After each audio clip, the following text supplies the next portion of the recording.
Welcome back, everyone, towards a metapsychology that is true to transformation. And once again, I am joined by my friends and co-dialoguers, Greg Enriquez and Zach Stein. Gentlemen, I want to say hello. Hey, good to be back. Likewise. Long time no see.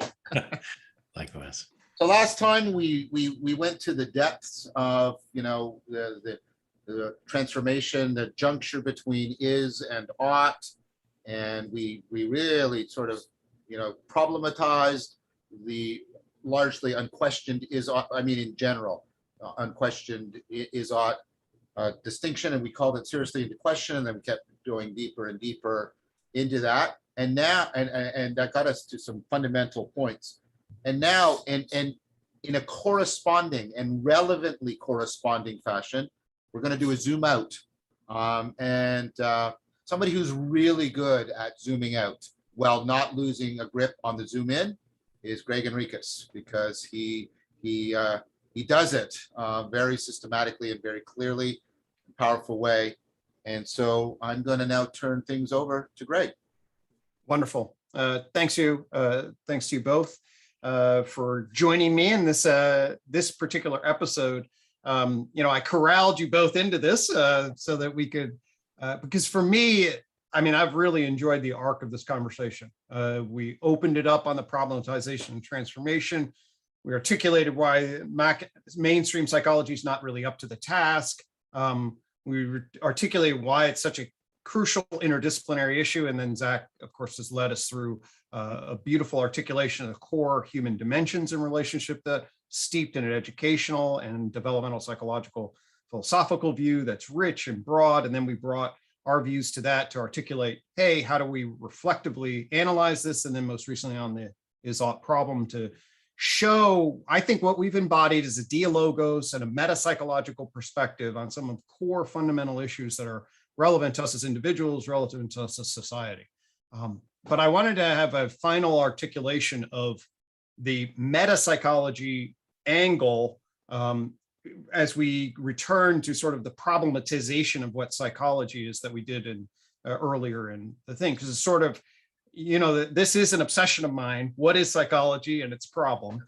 And I don't know, and I wanted you to spend some time articulating, having us together, the three of us, I think afford a really unique, to sort of say, okay, what is psychology in relationship to this meta-psychology? And what's the subject matter of psychology? What's its institution? Where are we in philosophy?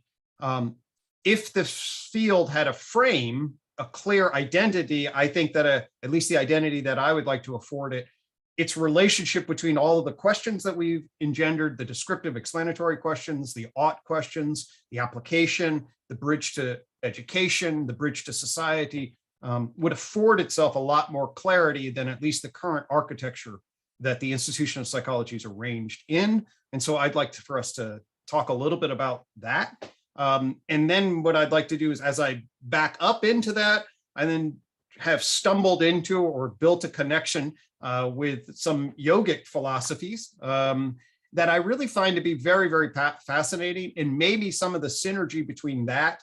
And I know, Zach, you're familiar with it, and John, you're familiar with it in a way, but then be like, hey, there may be an opportunity to really afford us a metaphysics that puts together a third-person exterior epistemology with a first-person interior epistemology in a novel way, and that could provide the architecture, perhaps, to really ground our core is-ought justifications for what we're after. So that's what I'd like to articulate. So if you recall the episode where we talked about the problematization of psychology, I basically delineated the field as thusly. It comes, for me, the word psychology has to be anchored in the context of modern natural science. Of course, you can articulate it from a wide variety of different ways, but if we're talking about it in the context of the institutional identity that sits in the context of our current academic institutions and affords its identity in that regard, at the very least, we have to ask, what's its rooted implication in relationship to modern natural science? And to the extent that that fails, I think the enterprise of psychology is in trouble, at least at any coherent level. And to the extent that it gets absorbed by a pure natural science view, that's a very dangerous view as well. So I think that psychology has got to sit with a foot in the natural sciences that bridge into the social sciences and then into the humanities and philosophy. That's where I see, and it's really is this kind of central hub discipline. The current way the field organized itself was to try to apply, at least in the Western tradition, Western European tradition, in the Americas tradition, is to try to apply various frames to specialize different aspects of mind to then explore them through the methods and epistemologies of science, okay? Which means external observation, measurement, research organizations that try to build stacks of knowledge. And then we talked about the actual schools of thought then as specializing different aspects of the field of mind, either behavioral responses, functional mental life, internal systems of consciousness, human justification at a higher level, depending. And then you get a breakdown of schools of thinking. They can't, by the 1920s, Vygotsky critiques this, says, oh my God, it's a nightmare. They never fix it. And then we have the cognitive revolution comes along that adds some ontological, generalizable, weak computational possibilities, at least for mainstream psychology. But essentially you get a weak neurocognitive functionalism tied to a scientific method, really epistemology, that gives you your methodological behavioral approach. And then you get about 5% of the field, at least in America's, doing radical behaviorism. So you get this methodological versus radical behavioral institution that says, hey, we apply science to solve your knowledge problems on behavior and mental process. Okay. So what I want to then say is that's a completely inadequate, as I said, and then I want to talk a little bit about what's a much more adequate way of operating. And I bring then the tree of knowledge to afford a new vision for a naturalistic ontology.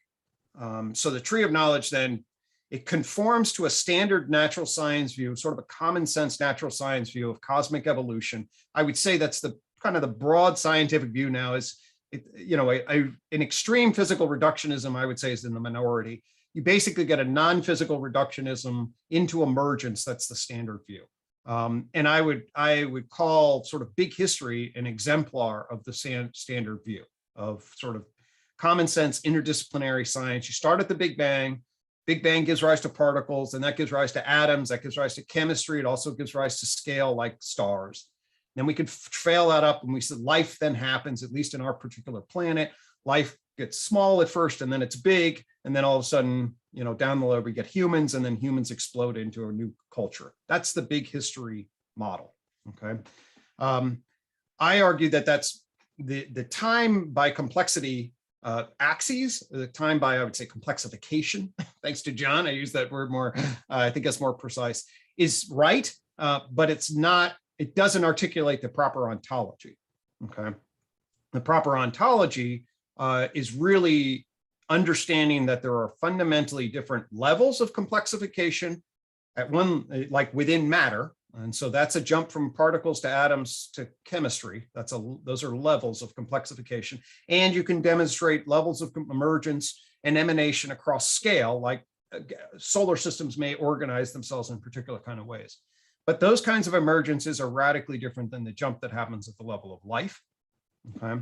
And fundamentally, the reason for that is the way life stores information, cells process that information, cells communicate with each other, and then generate a variation, selection, and retention process that affords a complexity building feedback loop and gives rise to a new fundamentally different pattern of behavioral entities, living processes. And the nature of that is sort of, you use the word supervene on it. I don't really like that term, whatever. We can talk about it in a number of different ways, but it's a fundamentally higher order level of complex adaptive organization. Okay. And that's big. That's exactly what big history says. But big history then just jumps from there to humans. Okay. As many different models do. Many physical list and biological models basically see life, and then they go from life all the way up to humans. All right. I think that's a big mistake because they miss mindedness. They miss the emergence of mind, what I would call capital M mind, which I believe emerges from the same basic emergence and emanation feedback loops that have at least massive parallel, meaning it's the emergence of an information processing and communication system that affords a higher level of self-organization. So the nervous system ties together bodies, complex or multi-celled systems, and then affords the capacity for a sensory motor loop that enables their behavior as a pattern whole. And all of our vocabularies about animal behavior, hey, that thing, that gazelle's running away from that lion, and that's food for the lion. All of that, I would argue, is a particular level of complex functional analysis.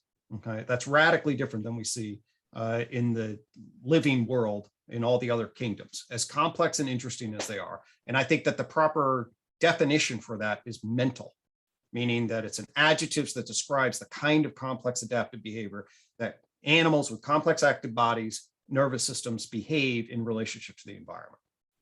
Okay.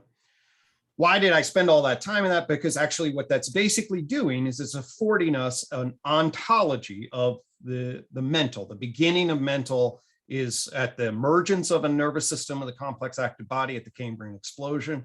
And now that's basically saying, when we say behavior and mental process, that could mean 6 million different things. Ask Rene Descartes, ask George Romanes, ask any number of people, they mean radically different things. And we don't have a shared understanding of what we mean by the mental. This affords a joint point in nature that's as clear, almost, I would argue, as clear as the joint point between matter and life. Everyone in science has always agreed. It's like, hey, there's shit that's inanimate and there's shit that's animate. And man, that's a big difference. And you need some sort of science. Now, how reductive and all this other stuff. But there's never been any doubt that the general concern with biology is to circle the broad domain of life. You can debate exactly the essences that define it. But in terms of a category of family resemblances, there's no debate about what the general territory is around what you're circling. Okay. Psychology lacks that. That's my basic point is that the science of psychology, because people have so many different definitions of consciousness, of psyche, of human, of animal, and there's so much ambiguity in nature and receiving the taxonomy, we have not been able to afford ourselves clarity. The tree of knowledge affords a particular opportunity for Christmas and clarity, and it says that we should divide the line in relationship to the Cambrian explosion, and we should have an animal mental dimension of complexification that gets identified and associated with what people just call animal behavior. It actually should just be called animal mental behavior. Okay. And that is then grants one level of ontology, and thus there's a dividing line in our systematic ways of thinking that says, oh, that's what biology is, the layer beneath that. Neuroscience is a layer in between, a hybrid discipline between biology and psychology. And psychology concerns itself with the behavior of the animal as a whole at that level. Okay. That's the basic comparative psychology. The same basic logic then, and we've obviously been discussing this in many different areas, follows the evolution of animals, insects, invertebrates, into mammals, et cetera. And then we get to primates, and then we get to our shared intersubjective, and then we get symbols, and then we get propositional language, and then boom, you get a human mind big bang that generates a culture layer on top of that. What does that mean? It means that we're now in a totally different layer of behavior, of mental behavioral process. You know? There's a propositional culture socialization layer on top of what was the embodied layer. Okay? And I would argue then that now you're getting a radically different kind of behavioral process. So behavior and mental processes have two totally different fields that we have not separated. One's the base animal mental. In relationship to our experience, that's the primate. And then there is the person, which is the justificatory, propositional, self-reflective narrative. And that's a radically different field of behavior. Okay. What does that mean? It means that the institution of psychology should be divided between its base comparative and it's human. Human psychology becomes a fundamentally different subset institutionally than the basic psychology. Okay, and it's as different as neuroscience now is seen as a different. It's sort of branch of biology, but neuroscience is a hybrid. It sits in a hybrid between psychology and the biological sciences. Human psychology should sit as a hybrid between base psychology and the social sciences. Okay. And what should happen is human cognitive science, what John is an expert in, should then be merged, effectively connected with human personality.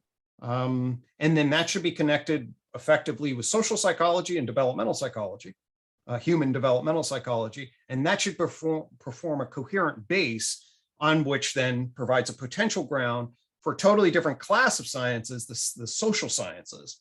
Okay. And so what this gives you is a natural into human, and then human is organized at that particular level. And then you get the social sciences, which actually the human and social sciences, because of the double hermeneutic, create a whole nother set of complexifications, which we were talking about is and ought, because the description is of the human and the nature of other types of things like artificial technology and other kinds of issues that emerge at the behavior pattern, create then a need to break the philosophy of social science as separate from the philosophy of natural science. Okay. So to me, what's all that? And then I'll say a few other things, then I'll stop. That's the descriptive explanatory bridge of natural into social, which places psychology in this hub place where basic connects down into biology, and then human connects up, and then that connects into social sciences. The justification line is unbelievably crucial, both for the ontological description of what we do. My dog Benji has not been following this conversation well. Okay, what we do in relationship to our behavior, and the implications of philosophy like on is and ought. Like studying rats and dogs is fundamentally different than studying persons. Simply at the level of the way we describe them, there's no feedback. It has all sorts of implications on how we ethically treat them, but there's no way you describe a rat and its behavior in a maze is totally different than the way we describe humans. Okay, and then the implications for society. So the fact value distinction is completely different and much more convoluted because of the feedback loops in relation.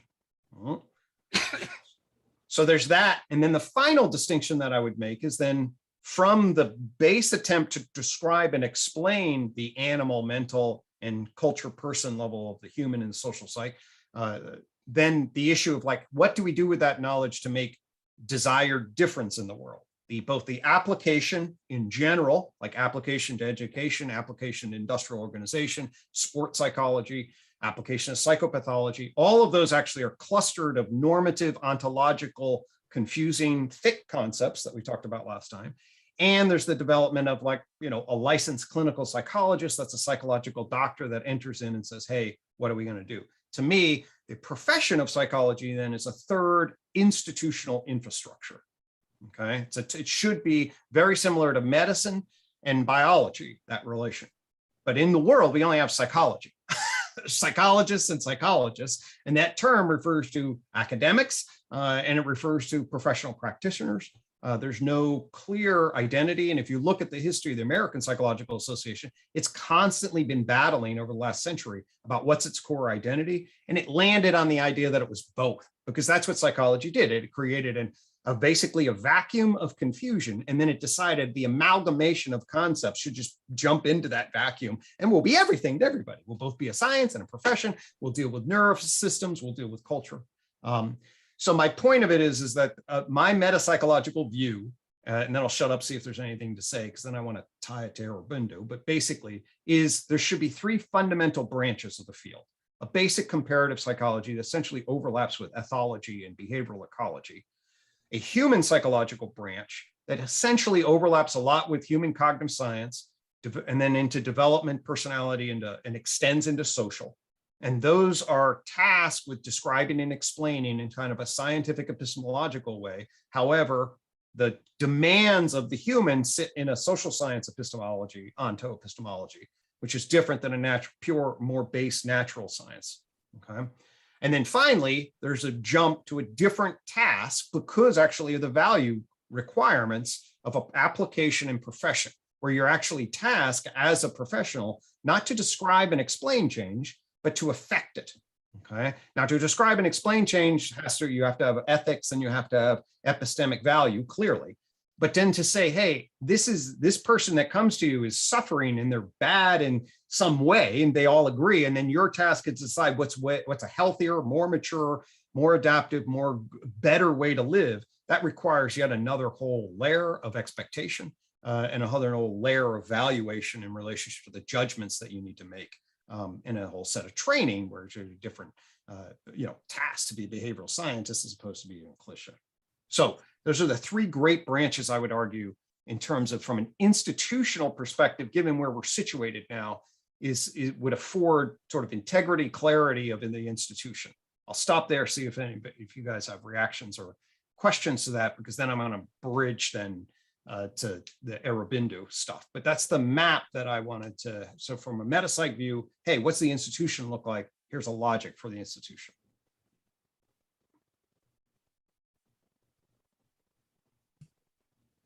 I'm quite familiar with this. Yep. So I don't have much right now novel to say. Okay. And I mean, we did a lot of work at the more fine grained level in untangling the world knot and the elusive I. And Right. You demonstrated in continual practice the ability to apply this framework in a really fecund manner. Yeah, this seems to me exactly also what Zach wants, which is, the articulation of metapsychology is going in a lockstep with the articulation of your ontology. And so the questions are constantly bouncing off each other and answering each other. And so I think that's one of the great advantages of what you're doing. And you and I've had a private discussion about the mental and the cognitive, and I like how that has been resolved. So yeah, I sort of yeah. No, I'm sorry if it was redundant at all, but it's just no, it's not necessarily redundant. No, the apology is from me. I'm sure for many people watching this, it's not redundant. I just wanted to indicate that my lack of having something novel to say is because I've had a lot of opportunity to question and dialogue with you about this. That's why. Perfect.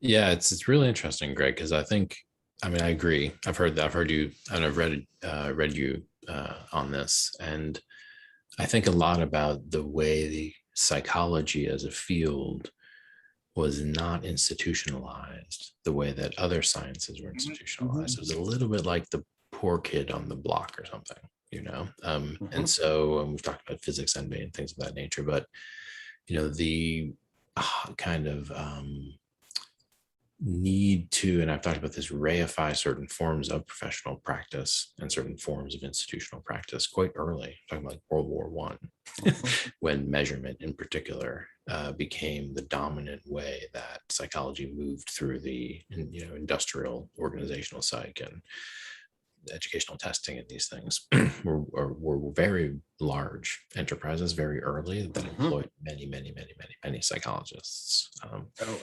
And so similarly, you've had the growth of psychiatry, which needs to be mentioned, which is the use of pharmaceutical drugs to affect behavior. And so that also is one of the ways that there's been a kind of movement towards a institutionalization of psychology that was kind of driven by market demand for certain types of things, rather than by, let's say, principled ontological view of what the field would actually ideally be structured like. And so if you can compare this to for example, maybe this is not a good example, but the application of physics through engineering in NASA or something. Right. Totally. Where you're designing something on the matter of the way it needs to be designed under conditions of, I'm talking about like the moon, for example, where there was not a competitive institutional forms of scarcity that drive certain reifications of scientific field. So this is what I'm saying. Psychology never got a chance to organize itself. Now, I will also say that other fields are in the same position. Like the distortion of the institutionalization of science in general. There's a great book by this guy, David Nobel, called America by Design, where he talks about, the wedding between the military industrial complex and many fields you wouldn't think were actually tied in there, like Chomsky doing his linguistic work and basically on the dole of the defense contractors. I mean, UC Berkeley being built under that auspice in terms of its major scientific enterprises. And so there's just this way that, so for example, the Hadron Collider, this is the largest scientific project. Yep. It's some people say the largest cooperative project ever undertaken by humans ever. Wow. Right? The Hadron Collider. It's kind of interesting, right? Totally. Now, what is it doing? What is it proving? Right. How's it benefiting me? You got to know how goddamn neutrons shatter. Well, right. And then there's this question if it's deeply driven by certain theoretical assumptions, which some physicists think are not.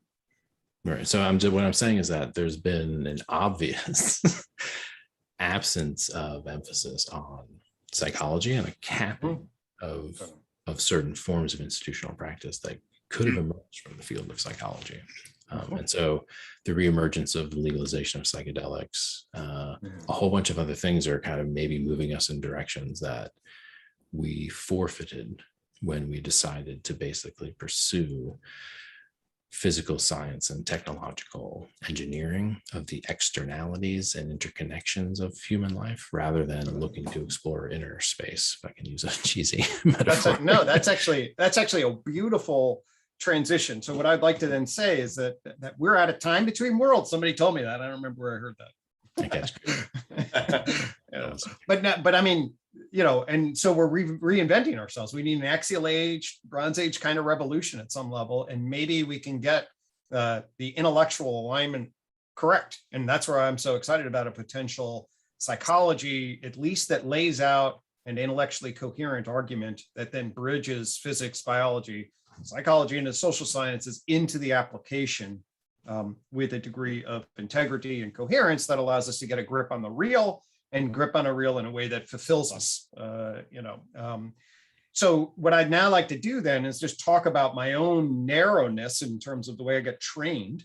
So I get trained as an experimental, empiricist, certainly, that the right justified level of knowledge is through the behavior exterior. You observe stuff, you measure shit, okay?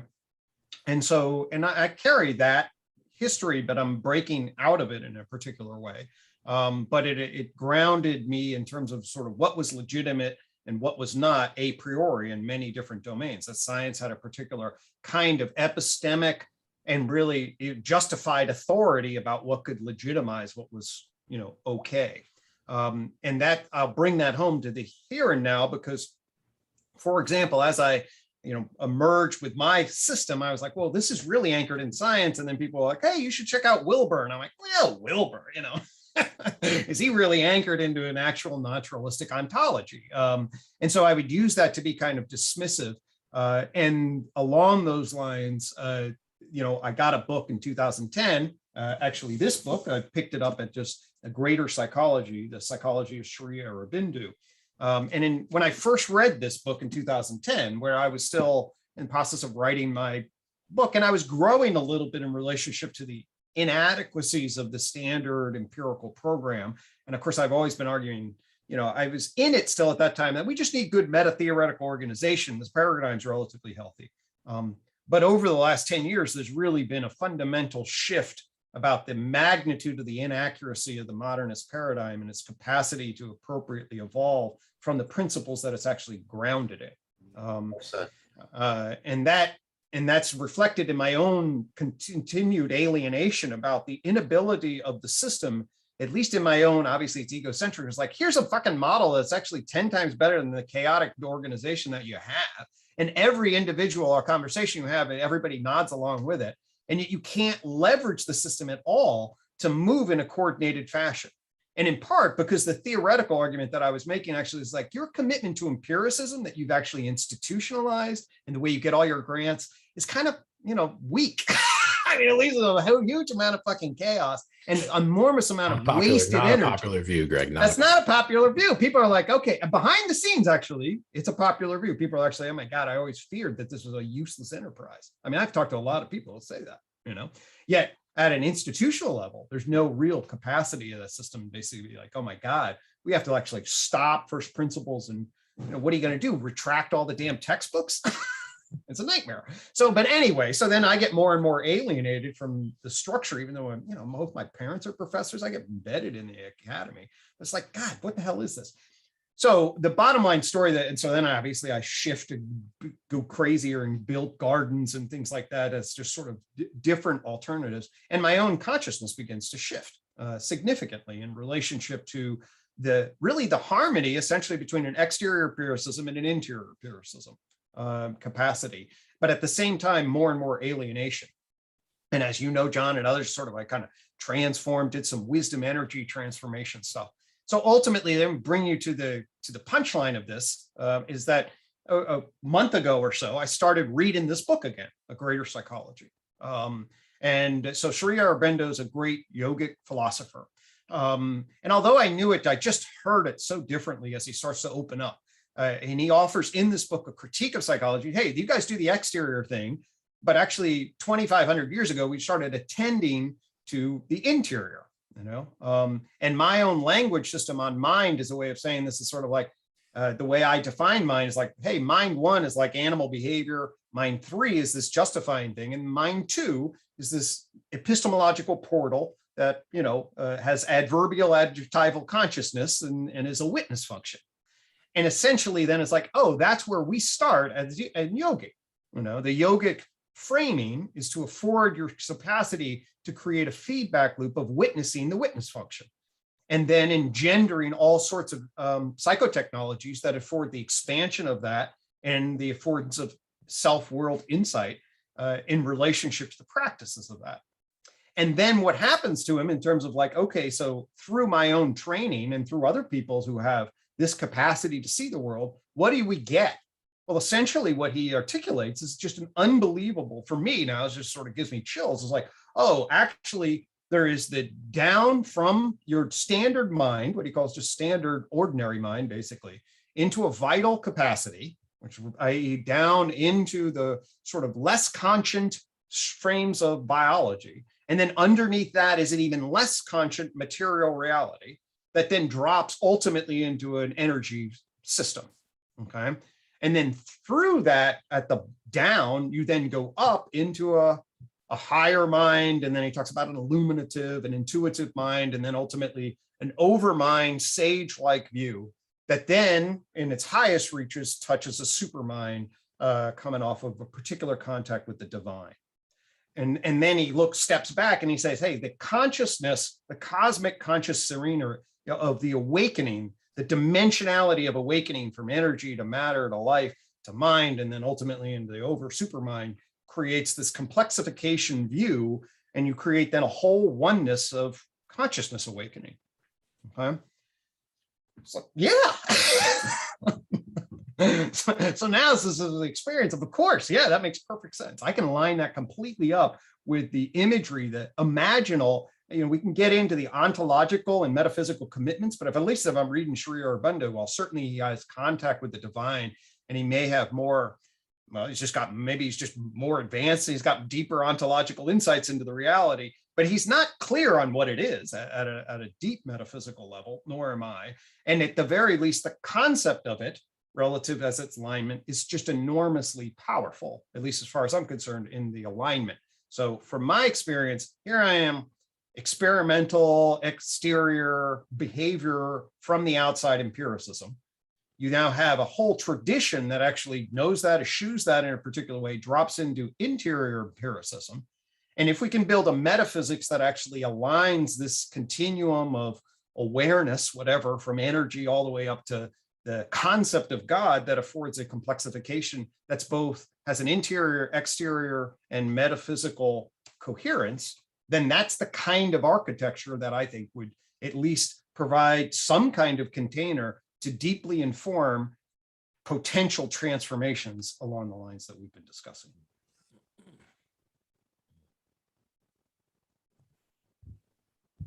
Totally. That was great. So, oh, go ahead, John. Okay. I'm not familiar with, what's the name again? Sri Aurobindo. And by the way, he is one of the most influential figures for Ken Wilber, just in terms of lineage. So Ken Wilber draws a lot of what he thinks about, and you know a lot more than I do about this, Zach, but my understanding is that Sri Aurobindo was one of the most influential figures for Ken Wilber. I think it's pronounced Aurobindo. Oh, sorry.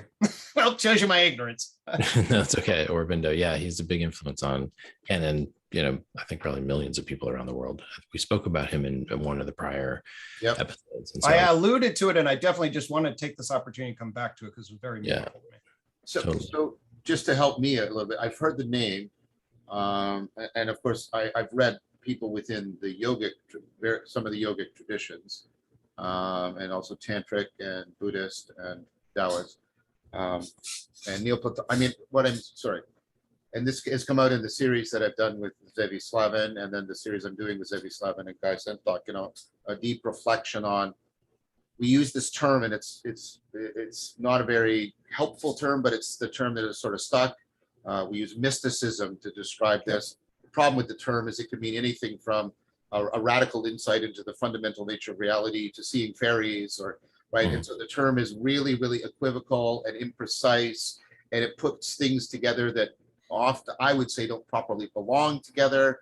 And it doesn't make distinctions, for example, clear distinctions between unitive experiences and visionary experiences and prophetic experiences. And so I just wanted to say that I'm using that term with a lot of reflective caution. When I now ask this question, is he properly understood, given all of that caveat? Is he typically, sorry, I made a mistake, not properly, because I just said we may not be able to properly use that term. So I'm correcting myself. Is he typically understood as a mystic? Is that well, I'll put it this way, because I've had 3 conversations with Zevi, so that's about 6 hours with Zevi, who's educated me about his very erudite perspective on powerful mysticism. And the YouTube channel that he leads is called Seekers of Unity. And so his fundamental issue is to expand consciousness to essentially see the non-dual real of knower known relations in whatever expansion would be. I read this book, but precisely because of my conversations with Zevi, I was prepared to basically be like, oh my God, that's what Zevi's talking about. So there's a huge aspect of this book, in my estimation, that aligns directly with Zevi Slavin's angle on the mystic tradition. That's very good in the sense of being very helpful to me, because as I mentioned, I had an extended series with Zevi on cognitive science and mysticism and the deep connections between the two of them. And this is a core dimension of my work. I even have run experiments on relationship between mystical experience and meaning in life. And so if what you've just said is true, and I have every reason to believe that it is, then that helps me understand what's being spoken of here. And now, well, I'll give you just one other example. So the guide, much of the guiding idea is sort of the death of the ego in various ways, the death of the the self-narrating, justifying, at least some aspect of breaking that up, and then achieving, from Zevi's discussion of, he'll have, that is another very, very strong theme in relation. Yeah, it is, but it needs to be qualified. I've got a video I did with Mark Miller, former student of mine and now colleague, and we're writing a paper together on, there's at least two kinds of deaths of the ego. There's a privative kind in which people are experiencing depersonalization, derealization, and that's traumatic and horrible. And then there's a superlative kind in which people somehow they lose the sense of ego or self, and this is all contested. We talked about that, Greg. And that is somehow superlative. What's interesting is, because of some of the cognitive science that's emerged, you can actually sort of look at what's happening in people. And I'm not being reductionist here, but this is also pertinent evidence. Like, the brain states in these two states are actually very different. So, right, the way, for example, the insular cortex is connected to the rest of the cortex is fundamentally different in these two situations. So in depersonalization, you see the insula being sort of isolated in a radical way. And in these no self experiences, you see radical connectivity. There's radical connectivity. So one way of thinking about it is, here's sort of the norm in which the insula is trying to match inner sensory motor prediction and outer sensory motor prediction, right? Here's the norm, and you can be below it with insufficient amount of connectivity, but you can also be beyond it in a way that is somehow experienced as profoundly good. Totally. So, I mean, from my vantage point, when I say ego, I'm definitely differentiating, as you know from our conversations, from the experiential self. So the experiential self's capacity for an intuitive self-world grip and the expansion of that to create connectivity that would be then mirrored ideally in a functional MRI or whatever, as opposed to the self-conscious narrator, the kind that dissipates when we have flow experience. Yeah, exactly. The flow experience. That kind of dissolution of the, hey, I need to be right, and my justification system is right, and my extreme rigidity, propositional knowing that defends both my version of reality and that egoic friend, and the more natural egoic pride, and the need to be somebody special in relation. That's that aspect of the ego. I think virtually all mystics, traditions and and certainly here, the capacity to expand beyond that to become trans-justificatory egoic in that regard is pretty, I would say, is a pretty consistent depiction. Yeah, and I think that's exactly right. And what I'm interested in is the reason I pointed to the different in functionality is there's also a difference in phenomenology. That's what I was trying to get with privative, right. superlative. See, so the depersonalization, although there's lots of similarities in the phenomenology, right? The depersonalization doesn't carry with it what I call onto-normativity, right? The superlative version carries with it onto-normativity, which is, and this goes back to what we were talking about last time. The onto-normative is people do this really bizarre thing, right? So normally people ground real in terms of the sort of maximal coherence, maximal like in pragmatic sense, right? Maximal coherence of intelligibility. So people will typically say dreams aren't real because this doesn't fit into the intelligibility by which I make sense of the world, et cetera, et cetera. Or I took it, that I was drunk and that wasn't real because. And what's really weird about these higher states of consciousness is people go into experiences they've never had before because they're leaving behind the normalization of the nattering narrative ego. They get these experiences that do not fit in, that are almost lacking in content, and then they say this. They say that is actually more real than all of this. They reverse the judgment. Normally, they use all of this to judge things and to either accept them or reject them.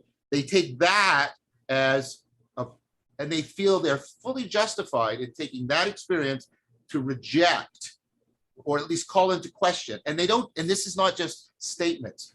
I mean, the research shows that what they do is they attempt to transform their relationships, their roles, their identity, their understanding of the world so they can come into increasing conformity to the onto-normative, to the really real. And that goes back to what I was saying before about like the really real. The realness is this thing at which you ought, and this is the way it is. They come together in a profound way. And the mystical experience, I'm arguing now, I'm making an argument, is exactly the experience in which that that underlying oneness is exemplified in a way that drives people into profound transformation. I 100% agree. I'll shut up in a sec, but I'll just echo that. Because for me, then, what you're in your language, what emerges is a new schematic of the perspectival, participatory, intuitive grip of the world, and then that grounds people in is a phase shift that affords a new transformation in that intuition. And that is, I mean, we're primates that are fundamentally anchored to that. And then when people feel that, that speaks to them across multiple levels of being. Exactly, and then I'll reply to that, and then I'll let Zach, because so the basic proposal I've been making and why you see this kind of connectivity and kind of thing going on, and it's on the same continuum with flow and insight. I think flow is an insight cascade. I've got work on that. But the point I'm making is, like, so think about it this way. Normally when we flow in a limited domain. Flow is, you have to have skills, right? And you have to have sort of expertise to get into the flow state. And so normally flow is localized, and then you get practices that generalize. But here's a proposal. What if you got sort of flow at the level of sort of meta-optimal grip? You're not flowing on how to get an optimal grip in biology or how to get an optimal grip in this relationship, right? But because you've got that ability, right, either spontaneously or through training, what you're doing is actually the expertise you're flowing in is your capacity for optimal gripping per se. And that's why it's this profound sense of unity, intelligibility, enhancement, fundamental insight. And if that, and that's a proposal, by the way, I'm not stating it as fact, right? But it's evidence-based and theory-based. What that means is that there is, like, there's a justification for that, because insofar as local flow, it's pretty clear now, is optimal performance in both senses of the word. People say this is the greatest, this is the best I feel, and this is the best I practice. We know that flow is designating, is it designating it perfectly? But not, no, but nothing does. So that's not it, right? But it reliably designates optimal experience and performance. Well, then this, the mystical experience, the higher state of consciousness is similarly justifying, right, people's claim that they are in a kind of profound optimal experience and performance with respect to reality. And so although they may spew very different metaphysical claims, the claim that they're somehow now enhancing religio in a way that reliably improves their lives, makes them wiser, I think that can be actually justified. Totally agree. Zach? Sorry, Zach, that was a bit of a speech, but I was trying to lay out an argument. Fascinating conversation. I mean, this is actually one of my wheelhouses, because I really cut my teeth on Ken Wilber, and he really addressed a lot of these problems, I think, really well, like in the 70s and 80s. And you're right, Greg, that Aurobindo was a very big influence on Ken. But it's interesting to note that there's a history of this conversation in Western psychology. Of course, William James, like varieties of religious experience, of course, is the place where this kind of begins. And of course, Aurobindo was a mystic, absolutely. I'll get to that. But he also read James, read Darwin, and was educated in England. And him and this guy Vivekananda, who you guys might know, who at the Parliament of World Religions, who met William James, who brought Hinduism to the West, and was the first time that you had this kind of fusion. And there's other places too. When the British got up into Tibet, and you had this infusion, but you get this meeting of quote unquote East and West, right? And so like there's this lineage between Aurobindo and Vivekananda in particular, and it's that same attempt that Aurobindo is trying to do, is bring the East and the West, quote unquote, together. Aurobindo was a political radical during the occupation of India by the British, and before Gandhi was organizing guerrilla warfare, was imprisoned for a bomb plot. In isolation, had a vision of Vivekananda, who came to him. So we'll talk about visions. We'll talk about non-conceptual awareness, right? Higher states of consciousness versus just altered states of consciousness. So there's a lot of distinctions there, and Ken can help there. But so Aurobindo goes on to, flee to French India. Would later say that during the time that he was agitating, guerrilla warfare made sense. But when Gandhi, by the time Gandhi got to it, then Gandhi was appropriate. And so, in any case, the point I'm making here is that he was trying to bridge East and West. So he was trying to do like Vivekananda. He was trying to say, you guys think you do science? We do a deeper science. And we've been doing it for thousands of years. It was part of a greater psychology. It was part of the Bengal Renaissance. It was part of the encounter of the British with not Native Americans, but with the Indian subcontinent, which had civilizations that had been living on it with high culture and mathematics and all of these things. And so there was this encounter, which resulted in the Bengal Renaissance, and Aurobindo, Ramakrishna, and Ramana Maharishi, among Vivekananda and others, are like these key figures where like Jung and other people are like, whoa, what are those guys doing? And James similarly. And Aurobindo makes this argument, like, listen, it's the interior sciences. Ken picks this up, and we're working this with Gaffney in the neo-perennialism, that, the argument against it is that, well, your subjective experience and my subjective experience are different. And Aurobindo's like, not if you're meditating well, and you're working with you're working with a community of practitioners who are all meditating in the same way, and you're talking about your practice. And so Aurobindo tries to paint this picture of a kind of like verifiableism within the domain of interiority through collective communities of practice. And Ken kind of plugs right in there, and he says there's a broad empiricism, again echoing William James Wilbur, and he's saying, listen, like anything that is disclosed in first person experience and verified in third person experience and second person experience, which is dialectic, dialogical. We're getting into now something that fits these definitions of real. Yes. So once you get the opening of the interior sciences and you say, hey, actually, those dudes in Tibet were doing something really cool. They weren't innovating and like building bombs and stuff, but they were going so deep inside with such rich community practice that they must have discovered something that's true about the nature of reality and at least the human mind, right? And so Aurobindo was basically saying, hell yeah, we did. And there's a very rich architecture of mental phenomena that's discoverable from these interior sciences and their rigorous practices. And so this results in, it's interesting. So again, James picks up a little bit on this with the broad empiricism and the, the history of the kind of like diversity of religious experience, that once you start to study this stuff, then it's just the gates open. Right. And this is like the problem with psi phenomenon and all of that stuff, is that like it's actually kind of a Pandora's box ontologically. So it gets very difficult to handle some of these phenomena. And so that's why Aurobindo's like, well, that's why you need to change your ontology. You're not going to be able to understand these things. And so he posits the ontology downward, as you postulated, Greg: matter, life, mind. But then he also posits the ontology upward. And here's where we get the full kind of Neoplatonic great chain of being that Aurobindo lays on its side.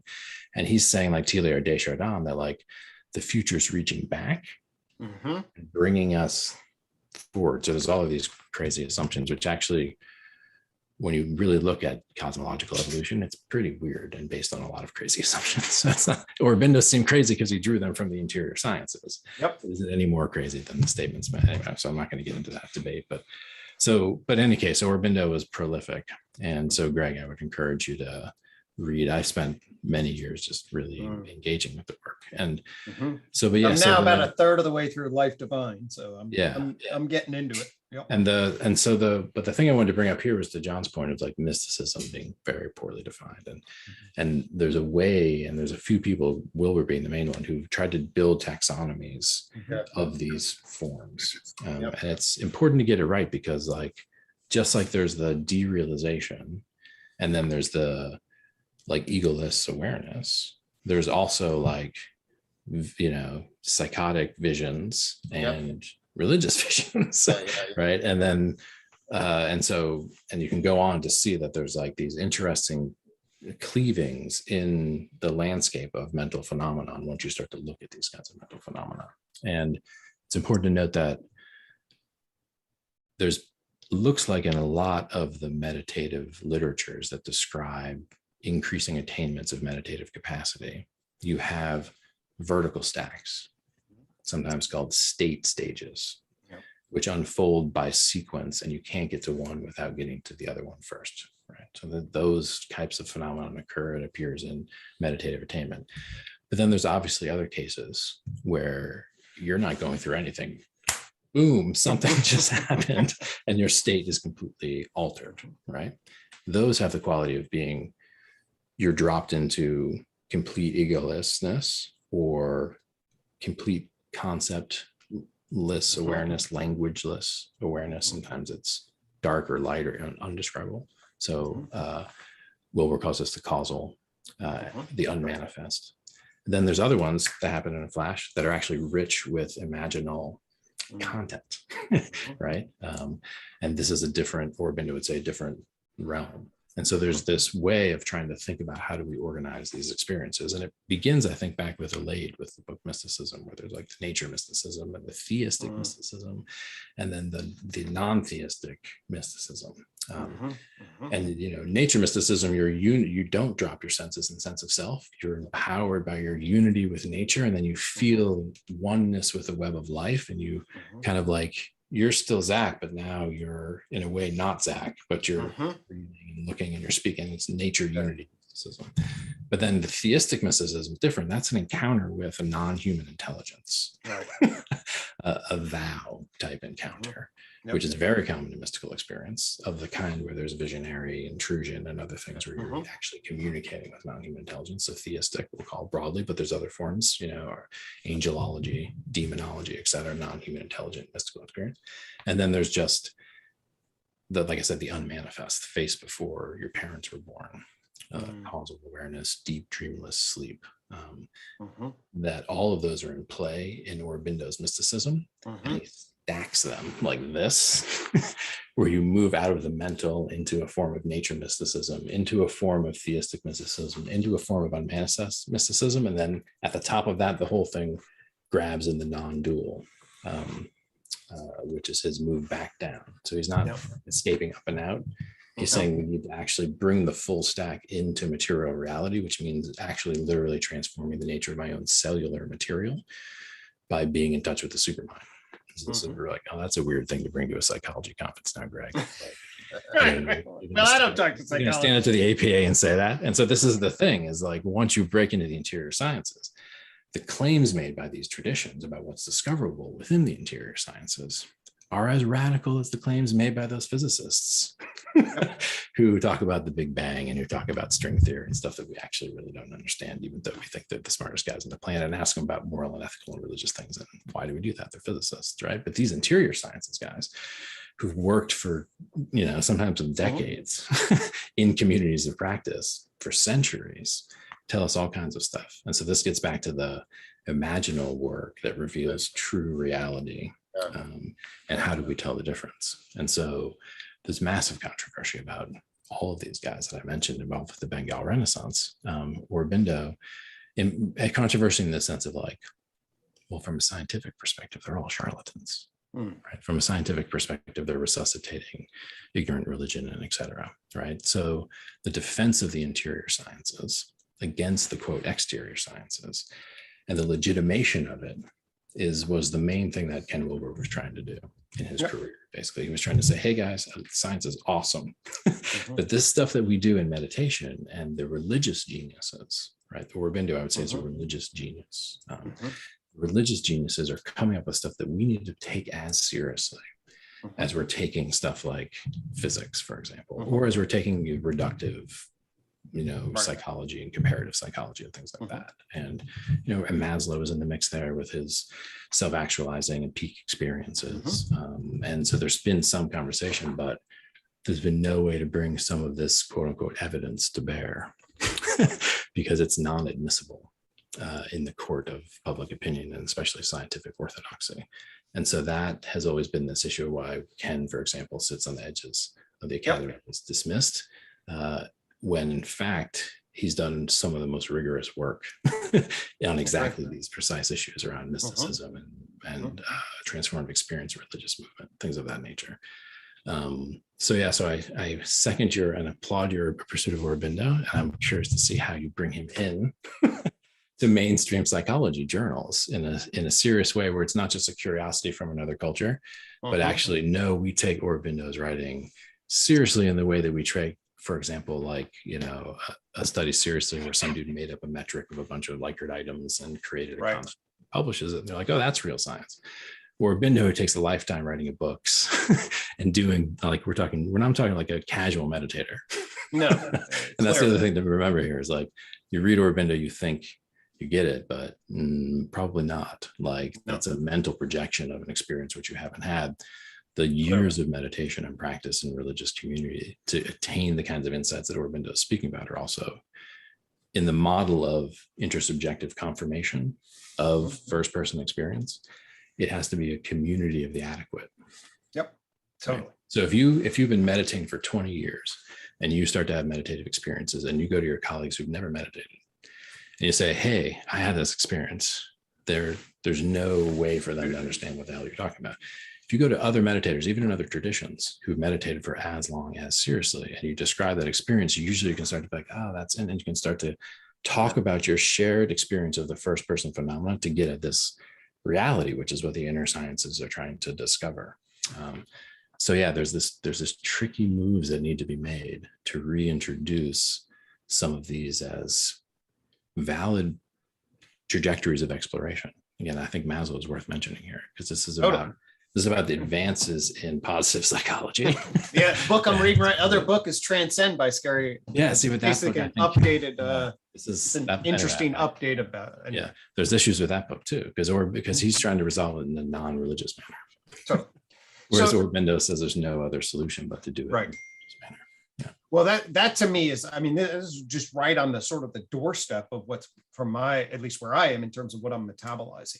But what I wanted us to sort of end with, at least, is a emerging architecture that afforded perhaps a new opportunity to build the exterior classic science, modern empirical natural science view of the world with an interior view. And that's essentially what my own, at least, experience was, where I'm sitting, at least with you talk, is a capacity to begin to build. And of course, the work that I'm doing with John and you and all of this is like, no, okay, yeah, it's tough and there's a lot of things to be sorted out, but damn if there isn't an outline that is beginning to emerge out of the fog that would afford a degree of coherence, and we can see about what ontological commitments that would entail. But in relationships to sort of just a broad swath of conscious awareness in the universe and what that would mean across particular kinds of identifiable dimensions. I don't know, I'm fucking seeing that on the horizon.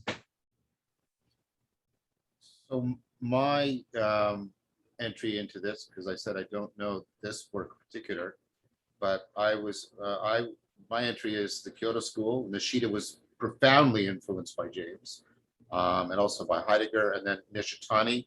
And that was also the attempt to bridge between the East and West. And I've been following the Kyoto School for quite some time. And the issue of intelligibility, for example, comes out in Nishida's work. And then the tradition is, that is the Neoplatonic tradition, because in Neoplatonism, there was a time in which the meditative or meditative contemplative practices and the philosophical scientific practice of trying to make sense of reality were deeply interpenetrating and mutually supporting. So our view, our almost I would say prejudice that they have to be in an antagonistic relationship is just not true to history, and it's also not true cross-culturally. So just that, I wanted to put that on the table, that our presumption that the relationship has to be antagonistic is exactly that. It's an unjustifiable, given history and cross-cultural investigation, it's an unjustifiable presumption. Now, that doesn't mean we come up with a solution, but just digging in your heels and say, no, never, that's an unjustifiable stance as far as I can tell. Well, just at a personal narrative, the at least in October, when I had perhaps my, however, where the hell it is on some stack, I don't know. But basically I dropped, as you know, John, I dropped into that particular, and that was actually afforded to a particular angle on what the universe was as a beam of energy information that I put my consciousness in particular lens with. And then actually my justification system dropped out. And I'm like, oh my God, I'm feeling wisdom energy. And then I'm just going to go for a walk. Remember, John, I was texting and all that, right? I do. And then you were like, hey, that's kind of like chi, right? And it's like, yes. I mean, that to me is like, hey, at least at a phenomenological, subjective version of reality, it's like, damn, I mean, there's something there. Well, thank you for that, Greg. I'm glad I got to participate in it, but I'm going to try and circle this around, because I think so. I was pointing towards the mystical experience, mystical realization. I prefer using mystical realization over mystical experience for some of the so there's mystical realization points to this, the Tao point, where the is and the ought are indistinguishable because they come from a common origin, right? The realness, the onto-normativity, all that stuff. But correspondingly to that, and this was, I think, really well articulated in Neoplatonism. The work of Pearl, P-E-R-L, really brings this out on Neoplatonism. Is the idea that we abandon in modernity, that there are truths, and this doesn't mean propositional. Truths are meant as ways in which we couple to reality, and we and reality are more able to disclose who we are and what reality is. That's what I'm talking about when I'm talking about truth here, almost in the sense of betrothed, one of the original etymologies for truth, troth, right? Right. The idea that there are truths that are only accessible after we undergo significant transformation, right? And that's part of what's been driving our whole conversation here. The I don't know what to call it, the proposal, typified in Descartes, that no, all you need is a method, right? A method that will be universally applied, and that so transformation loses its ontological significance, right? It loses its the idea that there are aspects. I'll use the meta. I don't like inner and outer, but I'll use it right now, right? There are dimensions of the inner world and the outer world that are not disclosable unless those two have gone through transformation in some deeply coupled fashion. That's the driving engine in Plotinus's argument. It's like you can't, this deeper level of reality is inaccessible to you until you've gone through these transformations, and you can't do these transformations like independently from the way in which reality you're participating in reality. And for me, I mean, that was one of the reasons I wanted to engage in this project, because I mean, what we keep coming back to, and both of you, Zach and Greg, you in different ways, you have, I think, made this point, which is no, like you really can't get at what we are and what our relationship to reality is and what reality is without undergoing transformation. And I think the mystical tradition is the main source of evidence, broadly construed, for exactly that claim. And what we have to remember is cross-culturally and cross-historically, that has been taken very, very seriously. It's like, well, deeper aspects of reality or deeper knowledge of myself, I can't get that unless I go through some huge transformation. And we replace that with, no, I don't need to change. I just need to use this method, and it will take me to the depths of me and to the depths of reality. And I think what fascinates me about the mystical tradition is its kind of living proof that that Cartesian proposal is ultimately incomplete. I'm not saying that, we can't use methods, and the scientific methods, there's more than one, by the way, the scientific methods are very powerful. But the idea that the mystical proposal, the mystical exemplification is, no, your fundamental access to reality within and without is dependent on transformation in a profound way. And that is, precisely, I think, I think that's where our conversation about transformation and mysticism are meeting for me. That's how I'm seeing the relationship between them. Yes, no, totally. And that's what Urbindo would say. Again, he's compared to Plotinus because he's got the hierarchy of knowing and being, and you can only get an experience of that being if you move up this hierarchy of knowing. They're completely coupled. And yeah, it's interesting the way that notion transformed with the onset of modernity. That there wasn't an absence of the notion, it just kind of went underground, because you still have in science, like especially nowadays, this notion of an expert, right? Which is someone who, by that definition, kind of knows something you don't know by virtue of like putting in 10,000 hours or whatever the technical definition is. So this notion of epistemic asymmetry as related to teacherly authority is one of the things I worry about a lot. And so it's a very interesting problem and the root of transformation. And so, like, there's several things to say here. One is that there's a difficulty in it because the very, because you can transfer, as we've talked about, you can move through transformative processes that do disclose realities, but narrow, limited bandwidth realities. Yeah. So it's kind of like saying, listen, you're going to transform, you're going to develop, that's going to disclose more reality.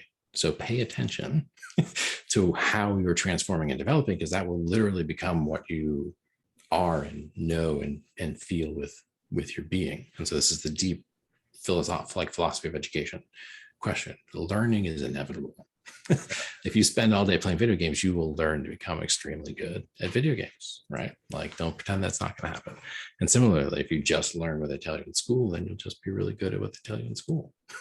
So there's this question about like, once you move out of a psychology that's static and move into one that's diachronic and move into one that's about learning fundamentally over being or static trait, then you have to start being much more concerned about amelioration of behavior and change of behavior and education of behavior. Because if it's like, oh, your IQ is that at 10, that's what you are, kid. Like, that's a static, non-diachronic way of characterizing a trait. Oh, you're introverted. Okay, that doesn't change. Like, and so there's this way that the non-diachronic psychologies make us inattentive to how rich the transformative nature of the experience is, and how ontologically the worlding that comes from it, right? To get to good bit, that like there's this like unfolding of greater worldedness, and so yeah, that's directly tied to that. I mean, this is kind of the whole theme that we've been talking about. Yep. All the And way. lots of actually, and even an ironic twist, the nature of reliability and validity in measurement basically creates realities that are essentially then are translated as fixed, because this is the reality that you can document and translate across generalizability. So one of the interesting things about measurement is finding the things that are reliably measured, which then they don't change. Anyway, I know we're running low on time. No, you're right. And that's like, really again, fascinating. the codification of measurement as the dominant professionalization modality of psychology led to the reification of these mongrel concepts that are, anyway, so this is fascinating. Well, I'm going to draw it to a close, because Yes. I think I feel like we are now resonating like almost holographically through the whole of our dialogue together, and that's a good thing. My intuitive grip on the world. Yeah. So I wanted to thank you both for this wonderful journey we've taken together. Genuine Dialogos, I feel I got to places I couldn't get to on my own, and I hope the two of you found that as well. And for me, that's one of the defining criteria for Genuine Dialogos. And so, if you have any, I'm really glad we had this. This is what this last session in particular, in terms of the description of an architecture of metapsychology around a logos that then bridges in terms of its potential of making associations, and then really potentially emerging coherence that can really, be up to the task, true to human transformation. I think we've, I see an outline for that in this Dialogos, and I'm deeply grateful. Yeah, I'm just grateful and kind of honored to be just chatting with you guys about this stuff. Felt very productive, and then also like something you do for its own sake. So it was a good experience. Thank you very much, gentlemen. I'm going to end the recording, and we'll all talk again soon, no doubt. Later.